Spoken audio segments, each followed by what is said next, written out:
Gas trouble ಎಷ್ಟರ ಮಟ್ಟಿಗೆ ತಾರಕಕ್ಕೇರ್ತಾ ಇದೆ ಅಂದ್ರೆ ಇಡ್ಲಿ ತಗೊಂಡ್ರೆ ಸಾಂಬಾರ್ ಇಲ್ವಂತೆ. ವಡೆ ಸಾಂಬಾರ್ ಕಾಂಬಿನೇಷನ್ಗೆ ಯುದ್ಧದ ಎಫೆಕ್ಟ್ ಇಲ್ಲಿ.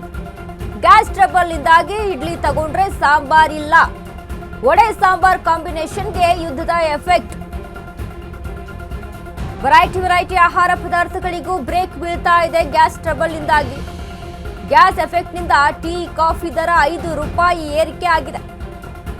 ಬೆಂಗಳೂರಿನ ಮಲ್ಲೇಶ್ವರದಲ್ಲಿ ಇರುವಂತಹ ಹೋಟೆಲ್ಗಳಲ್ಲಿ ನೀವು ಕೇಳಿದ್ದ ಟಿಫನ್ಗಳು ಸಿಗಲ್ಲ. ಹೋಟೆಲ್ನವರು ಏನು ಕೊಡ್ತಾರೆ ಅದನ್ನ ತಿನ್ಬೇಕಷ್ಟೆ. ಎಲ್ಲಾ ತಿನಿಸುಗಳ ದರವು ಕನಿಷ್ಠ ₹5 ಏರಿಕೆ ಆಗಿದೆ. ಹೋಟೆಲ್ ದರ ಏರಿಕೆ ಜನರಿಗೆ ಮತ್ತೊಂದು ಶಾಕ್ ಇದೀಗ ಎದುರಾಗಿರುವಂತದ್ದು. ಬೆಲೆ ಏರಿಕೆಗೆ ಬೇಸರ ವ್ಯಕ್ತಪಡಿಸಿದ ಸಾರ್ವಜನಿಕರು. ಈಗ ಬೆಲೆ ಏರಿಕೆ ಓಕೆ, ಸಮಸ್ಯೆ ಸರಿ ಆದಾಗ ಇಳಿಸಬೇಕು. ನೋಡಿ, ಗ್ಯಾಸ್ ಟ್ರಬಲ್ ನಿಂದ ಒಂದು ಕಡೆ ಎಲ್ಲಾ ತಿಂಡಿಗಳ ಒಂದು ಬೆಲೆಗಳು ಹೆಚ್ಚಿಗೆ ಆಗ್ತಾ ಇದೆ. ಅಂದ್ರೆ ತಿಂಡಿ ಊಟದ ಒಂದು ಬೆಲೆ ದರ ಅಲ್ಲಿ ಹೆಚ್ಚಳವನ್ನ ಕಾಣಿಸ್ತಾ ಇದೆ. ಬಟ್ ಇಲ್ಲಿ ನಾವು ಕೇಳಿದಂತ ತಿಂಡಿ ಸಿಗೋದಿಲ್ಲ. ಅಲ್ಲಿ ಏನಿರುತ್ತೋ ಅದನ್ನ ತಿನ್ಬೇಕು ಬರ್ಬೇಕಷ್ಟೇ, ಆಪ್ಷನ್ ಇಲ್ಲ ನಿಮಗೆ. ಈಗ ಸದ್ಯಕ್ಕೆ ಎಲ್ಲಾ ಒಂದು ಹೋಟೆಲ್ಗಳಲ್ಲಿ ನೋಡಿದ್ರೆ ರೈಸ್ ಐಟಮ್ಸ್ಗಳೇ ಹೆಚ್ಚಾಗಿರುವಂಥದ್ದು. ಸೊ ಅದನ್ನೇ ತಿನ್ಬೇಕು ಬರಬೇಕು ಅನ್ನುವಂಥ ಸ್ಥಿತಿ. ನೋಡಿ, ಒಂದು ಕಡೆ ವಡಾ ತಗೊಂಡ್ರೆ ಅಲ್ಲಿ ಸಾಂಬಾರೇ ಇಲ್ವಂತೆ, ಇಡ್ಲಿ ತಗೊಂಡ್ರೆ ಸಾಂಬಾರೇ ಇಲ್ವಂತೆ. ಸಾಂಬಾರೇ ಇಲ್ಲ ಅಂತ ಅಂದ್ರೆ ಅದ್ರ ಕಾಂಬಿನೇಷನ್ ಆದ್ರೂ ಹೆಂಗಾಗುತ್ತೆ? ಸೊ ಈ ರೀತಿಯಾಗಿ ನಮ್ಮ ಹತ್ರ ದುಡ್ಡಿದೆ, ತಿಂಡಿ ತಿನ್ಬೇಕು ಅಂತ ಹೋದ್ರೂ ನಿಮಗೆ ಬೇಕಾದಂತ ತಿಂಡಿ ಸಿಗಲ್ಲ.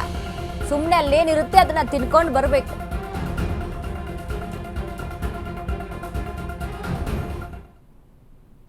ಇರಾನ್ ಯುದ್ಧದ ಪರಿಣಾಮವಾಗಿ ಭಾರತ ದೇಶದಲ್ಲಿ ಸಾಕಷ್ಟು ಸದ್ಯಕ್ಕೆ ಸಿಲಿಂಡರ್ ಹಾಗೂ ಗ್ಯಾಸ್ನ ಅಭಾವ ಉಂಟಾಗಿದೆ.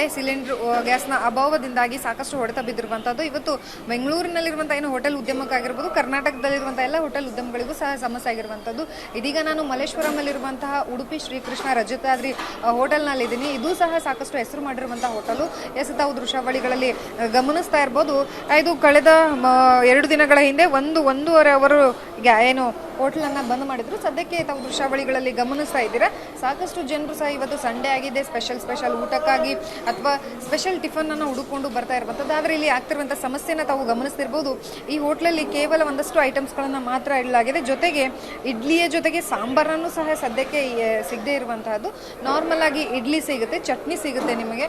ಆದರೆ ಏನು ಸಾಂಬಾರು ಇಡ್ಲಿಂತೆ ಚಟ್ನಿಯ ಜೊತೆಗೆ ಸಾಂಬಾರು ಇಲ್ಲದೆ ಇರುವಂತಹದ್ದು ಒಂದು ಬೇಸರದ ಸಂಗತಿ. ಇನ್ನೊಂದೇನು ಅಂತಂದ್ರೆ, ಸಾಕಷ್ಟು ಜನರು ಇವತ್ತು ಸಂಡೇ ಆಗಿರೋದ್ರಿಂದ ಸಾಕಷ್ಟು ಜನರು ಹೊರಗಡೆ ತಿನ್ನೋದಕ್ಕೆ ಬರ್ತಾರೆ. ಅಂಥವ್ರಿಗೂ ಸಹ ಏನು ಹೋಟೆಲ್ಗಳಲ್ಲಿ ಇಷ್ಟವಾದಂತಹ ಐಟಮ್ ಅನ್ನ ತಿನ್ನೋಕೆ ಅಸಾಧ್ಯವಾಗಿರುವಂಥದ್ದು. ಯಾಕಂತಂದ್ರೆ ಎಲ್ಲ ನಾವು ಕೇಳುವಂತಹ ಎಲ್ಲ ಮೆನ್ಯೂನು ಸಹ ನಮಗೆ ಸಿಗೋದಿಲ್ಲ. ಉದಾಹರಣೆಗೆ ಇಲ್ಲಿ ನಾವು ದೃಶ್ಯಾವಳಿಗಳಲ್ಲಿ ಗಮನಿಸ್ತಾ ಇರ್ಬೋದು, ಈ ಹೋಟ್ಲಲ್ಲಿ ಹಾಕಿರುವಂತಹದ್ದು ಇವತ್ತು ಇದು ಮಾತ್ರ ಸಿಗುತ್ತೆ, ಬೇರೆ ಏನೂ ಸಿಗೋದಿಲ್ಲ ಅನ್ನುವಂಥದ್ದನ್ನ ಹಾಕಿದ್ದಾರೆ. ಜೊತೆಗೆ ಕಾಫಿ ಮತ್ತು ಟೀ ಬೆಲೆನೂ ಸಹ ಜಾಸ್ತಿ ಆಗಿದೆ. 15 ರಿಂದ 20 ರೂಪಾಯಿಗೆ ಸಿಗ್ತಾ ಇರುವಂತಹ ಕಾಫಿ ಜೊತೆಗೆ ಟೀ ₹25 ದರವನ್ನ ಮಾಡಿರುವಂಥದ್ದು. ಒಂದು ರೈಸ್ ಬಾತ್ಗೆ ₹70. ಇನ್ನು ರೋಟಿ ಕರಿ, ಕುಲ್ಚಾ ಕರಿ ಜೊತೆಗೆ ನಾನ್ ಕರಿ, ಕರ್ಡ್ ರೈಸ್, ಈ ಐಟಮ್ಸ್ಗಳು ಮಾತ್ರ ಇಲ್ಲಿ ಸಿಗುವಂಥದ್ದು. ಮೊದಲೆಲ್ಲ ಈ ಮೆನ್ಯೂವಲ್ಲಿ ನಾವು ನೋಡ್ತಾ ಇರ್ಬೋದು, ಇಷ್ಟೆಲ್ಲ ಐಟಮ್ಸ್ಗಳು ಪ್ರತಿದಿನ ಯಾವಾಗಲೇ ಕೇಳಿದ್ರು ಸಹ ಸಿಗ್ತಾ ಇತ್ತು. ವೆರೈಟೀಸ್ ಆಫ್ ಟಿಫನ್ಸ್ಗಳು ಸಿಗ್ತಾ ಇತ್ತು, ವೆರೈಟೀಸ್ ಆಫ್ ತಿಂಡಿಗಳನ್ನು ಏನು ಮಧ್ಯಾಹ್ನದ ಊಟಕ್ಕೆ ಜೊತೆಗೆ ರಾತ್ರಿಯೂ ಸಹ ಸಿಗ್ತಾ ಇತ್ತು. ಸದ್ಯಕ್ಕೆ ಈ ಎಲ್ಲವೂ ಕಂಪ್ಲೀಟ್ ಆಗಿ ಸ್ಟಾಪ್ ಆಗಿರುವಂಥದ್ದು. ಸಿಗ್ತಾ ಇರುವಂಥದ್ದು ಕೇವಲ 4 ಐಟಮ್ಸ್ಗಳು. ಒಂದು ಟಿಫನ್ನಲ್ಲಿ ನೋಡ್ಬೋದು, ಇಡ್ಲಿ ಜೊತೆಗೆ ದೋಸೆ, ಸೆಟ್ ದೋಸೆ, ಹಾಗೆ ಖಾರ ಬಾತ್ ಮಾತ್ರ ಸಿಗ್ತಾ ಇದೆ. ಇನ್ನು ಊಟದ ವಿಚಾರ ಅಂತ ಬಂದರೆ ಇನ್ನೂ ಊಟಕ್ಕೆ ತಯಾರಿ ಮಾಡ್ತಾ ಇಲ್ಲ. ಸದ್ಯಕ್ಕೆ ಇರುವಂತಹ ಗ್ಯಾಸನ್ನು ಜೊತೆಗೆ ಸೌದೆಯನ್ನು ಬಳಕೆ ಮಾಡಿಕೊಂಡು ಇಷ್ಟನ್ನು ಮಾತ್ರ ಮಾಡ್ತಾ ಇದ್ದೀವಿ ಅನ್ನೋಂಥದ್ದನ್ನು ಸಹ ಹೇಳಿದ್ದಾರೆ. ಸೊ ಒಟ್ಟಾರೆಯಾಗಿ ಇಲ್ಲಿಗೆ ಬರುವಂತಹ ಗ್ರಾಹಕರಿಗೆ ಆಗಿರ್ಬೋದು ಅಥವಾ ಬ್ಯಾಚುಲರ್ಸ್ಗಳಿಗೆ ಒಂದು ರೀತಿಯಲ್ಲಿ ಸಮಸ್ಯೆ ಆಗಿದೆ. ಜೊತೆಗೆ ಹೋಟೆಲ್ ಮಾಲಕರಿಗೂ ಸಹ ಇದೊಂದು ರೀತಿಯಲ್ಲಿ ಸಮಸ್ಯೆಯಾಗಿ ಕಾಡ್ತಾ ಇರುವಂತಹದ್ದು. ಕ್ಯಾಮ್ರಾ ಪರ್ಸನ್ ವಿಶ್ವನಾಥ್ ಜೊತೆ ಲಕ್ಷ್ಮೀ ಬಾಗಲಕೋಟೆ, ಅಶ್ವಗ ನ್ಯೂಸ್, ಬೆಂಗಳೂರು. ಅದೇ ಏನಾಗಿದೆ, ಹೋಟ್ಲಲ್ಲಿ ಮೊದಲು ಒಂದು 10-15 ಐಟಮ್ ಮಾಡ್ತಿದ್ರೆ ಒಂದು 5 ಐಟಮ್ ಕಡಿಮೆ ಆಗಿದೆ. ಎಸ್ಪೆಷಲಿ ದೋಸೆ, ತವಾ ಮೇಲೆ ಮಾಡೋದಂಥ ಐಟಮ್ ಎಲ್ಲ ಕಡಿಮೆ ಮಾಡಿದ್ದಾರೆ. ಈ ಪಲಾವು, ಚಿತ್ರಾನ್ನ, ಮೊಸರನ್ನ, ಉಪ್ಪಿಟ್ಟು ಇಂಥವೆಲ್ಲ ಸಿಗ್ತಾ ಇದೆ. ಬಟ್ ಏನು ಮಾಡೋಕ್ಕಲ್ಲ, ಈ ಥರ ಪರಿಸ್ಥಿತಿ ಇದ್ದಾಗ ವಿ ಶುಡ್ ಅಡ್ಜಸ್ಟ್ ಮಾಡ್ಕೋಬೇಕಾಗುತ್ತೆ. 5 to 10% ರೇಟ್ ಇನ್ಕ್ರೀಸ್ ಆಗಿದೆ ಗ್ಯಾಸ್ ಶಾರ್ಟೇಜ್ ಇರೋದ್ರಿಂದ. ಬಟ್ ಏನೋ ವಾರ್ ನಿಂತಿದ ತಕ್ಷಣ ಇಮಿಡಿಯಾಗಿ ಎಲ್ಲ ಸರಿಯಾಗುತ್ತೆ.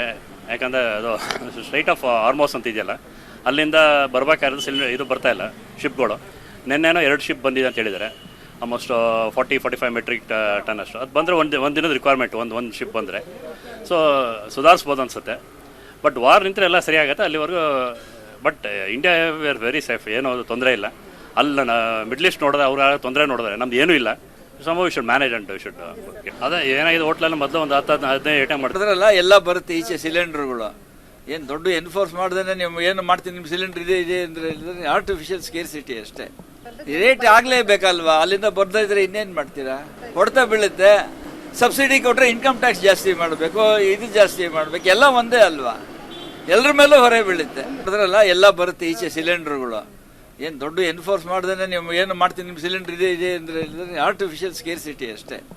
ರೇಟ್ ಆಗಲೇಬೇಕಲ್ವಾ, ಅಲ್ಲಿಂದ ಬರ್ತಾ ಇದ್ರೆ ಇನ್ನೇನು ಮಾಡ್ತೀರಾ? ಹೊಡೆತ ಬೀಳುತ್ತೆ. ಸಬ್ಸಿಡಿ ಕೊಟ್ಟರೆ ಇನ್ಕಮ್ ಟ್ಯಾಕ್ಸ್ ಜಾಸ್ತಿ ಮಾಡಬೇಕು, ಇದು ಜಾಸ್ತಿ ಮಾಡಬೇಕು, ಎಲ್ಲ ಒಂದೇ ಅಲ್ವಾ, ಎಲ್ಲರ ಮೇಲೂ ಹೊರೆ ಬೀಳುತ್ತೆ. ಅದರಲ್ಲ ಎಲ್ಲ ಬರುತ್ತೆ ಈಚೆ ಸಿಲಿಂಡರ್ಗಳು. ಏನು ದೊಡ್ಡ ಎನ್ಫೋರ್ಸ್ ಮಾಡ್ದೇ ನೀವು ಏನು ಮಾಡ್ತೀನಿ, ನಿಮ್ಮ ಸಿಲಿಂಡರ್ ಇದೆ ಅಂದರೆ ಆರ್ಟಿಫಿಷಿಯಲ್. ಇದು ಪ್ರಾಬ್ಲಮ್ ಇವರೇ ಕ್ರಿಯೇಟ್ ಮಾಡ್ಕೊಂಡಿರೋದು. ಅದರಿಂದ ಏನು ತೊಂದರೆ ಇಲ್ಲ, ಎಲ್ಲರಿಗೂ ಒಳ್ಳೇದಾಗತ್ತೆ. ಜೊತೆಗೆ ಯಾವಾಗ ರೈಸ್ ಮಾಡಿದಲ್ಲ ತಿರುಗಿ ವಾಪಸ್ ಕಮ್ಮಿ ಮಾಡಲೇಬೇಕು ಎಲ್ಲ ಸಿಕ್ಕಿದಾಗ.